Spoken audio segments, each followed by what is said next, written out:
The Phillies just walked off a game in a way that hasn't happened in over 50 years. The Charlotte Hornets won their first ever trophy in the NBA, and TJ Watt became the highest paid non-quarterback in NFL history again. Welcome to the first episode of Last Week in Sports. First, let's go to the MLB, where the longest current win streak in baseball has officially been broken. The Milwaukee Brewers seemed like they were unstoppable for the last few weeks. It's not even like it was an easy leg of their schedule. I mean, they beat the Marlins in one game, swept the Dodgers and Nationals back-to-back in Milwaukee, and then went to LA and swept the Dodgers again. After beating the Mariners once in Seattle, the win streak got up to 11 straight wins, and it wasn't until July 22nd that they were defeated when they lost 1-0 against the Mariners, who handed them their first loss since July 5th. Logan Gilbert was an absolute weapon for the Mariners on the mound, throwing for 7 scoreless innings against a Brewers lineup that had been averaging over 6 runs per game during the streak. Next up, let's go to the NFL, where TJ Watt just became the highest paid non-quarterback in NFL history again. He just reached an agreement with the Steelers on a 3-year, $123 million extension that includes $108 million guaranteed, setting the record for the highest paid non-quarterback in NFL history in terms of annual average. For reference, his older brother JJ made $129 million throughout his entire 12-year NFL career. TJ Watt has led the league in sacks for 3 of his 8 seasons and led the league in forced fumbles for 2 seasons, including in 2024. He's now locked in with the Steelers through 2028, and the front office clearly doesn't want him to go anywhere else just yet. Going back to baseball, the Phillies just walked off a game in a way that I'd be willing to bet you've never seen before. Bases are loaded, Sosa is at the plate with a 1-2 count, and the pitch is way outside with a check swing. Why is he pointing at the catcher? The ump looks confused, the Red Sox look confused, everyone seems a little confused. Well, let's check the replay and see what oh, yeah, he definitely hit his glove. Don't cut to him, he knows it hit his hand better than anyone. After review, the call on the field is overturned, there is catcher's interference. And since the bases were loaded, the Phillies are going to walk the game off 3-2. The Phillies are happy, they're celebrating the win. Pitcher isn't happy. Catcher's definitely not happy about it. He's like, man, I took a bat to the hand and we lost the game. This sucks.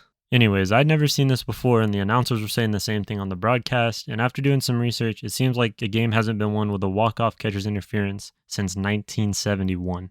So it's been a while since that's happened.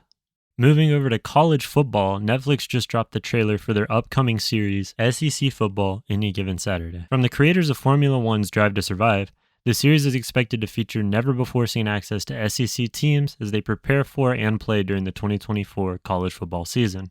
The series premieres on August 5th and will likely give insight into each of the featured schools' respective traditions, families of the featured players, and insight of the day-to-day operations of SEC football programs. Next, let's go to Vegas, where the NBA Summer League just wrapped up with the Charlotte Hornets winning their first ever Summer League title. 4th overall pick Con Knipple averaged 18.3 points over his last 4 games, including 21 points in the Hornets' 83-78 championship victory on Sunday. The former Blue Devil also scored a 3-pointer with just over 30 seconds left in the finals to give the Hornets a 4-point lead. Several other players contributed to Charlotte's 6-0 record and championship victory, including Ryan Kalkbrenner, who scored 15 points, and 3 other players who each put up 11 points. For a franchise who has never won a Summer League title and has never won an NBA championship, conference title, or even a division title, I'm sure the victory is an exciting and welcome change. In other news, the 2025 WNBA All-Star Game just wrapped up, with Team Collier defeating Team Clark 151-131. Nafisa Collier dropped 36 points and 9 rebounds during the game, earning her the All-Star Game MVP award. Team Clark played without Caitlin Clark after she aggravated a groin injury in a game against the Connecticut Sun a few days prior, which did seem to have an impact on the game's ratings. This year's game averaged 2.2 million viewers, which is down from the 3.4 million viewers that last year's game pulled when Clark did in fact play. However, even with the dip from last year, viewership is still up dramatically from 2023, which only averaged 850,000 viewers. The sport is certainly growing at an unprecedented rate. Looking ahead at next week in sports, the NFL is back. Kind of. The preseason kicks off with the Hall of Fame game, which features the Lions versus the Chargers this year. The MLB's trade deadline is rapidly approaching, and there's a lot of drama brewing in the meantime. The Diamondbacks could trade power hitter Eugenio Suarez for a good-sized haul, and several teams are in the hunt for starting pitchers as well as strengthening their bullpens. Formula One is also making a comeback after a 3-week break in the schedule for the 2025 Belgian Grand Prix. This will be Red Bull's first Grand Prix without Christian Horner as team principal, and that role has been filled by former Racing Bulls team principal Laurent Mecki. It's time for the match of the week. Phillies Walk Off, Summer League Championship, Brewers loss, or WNBA All-Star Game. You decide. Thank you for watching the first episode of Last Week in Sports, and be sure to tune in next week.